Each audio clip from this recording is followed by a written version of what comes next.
সবাই আপনার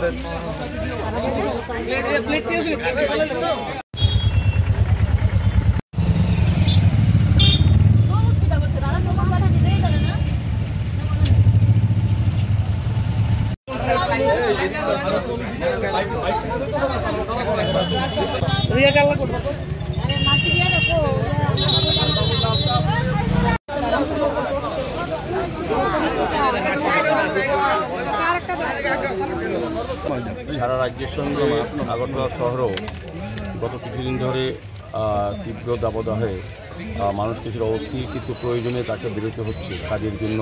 সমাজী অংশের মানুষ, সমস্ত অংশের মানুষ যারা রাস্তা বেরিয়েছেন তাদেরকে একটু তৃষ্ণা মেটানোর জন্য বা এই গরমের থেকে কিছুটা সন্তুষ্টি দেওয়ার জন্য আমাদের ৭ রামনগর মণ্ডল অন্তর্গত আগরতলা পৌর নিগমের ৩৬ নম্বর ওয়ার্ডের মাননীয় কর্পোরেটর মিত্র মহোদয়ের উদ্যোগে আজকে এখানে জলছত্র আয়োজন করেছে এবং কাটা ফল দেওয়া হচ্ছে পথযাত্রীদের মধ্যে।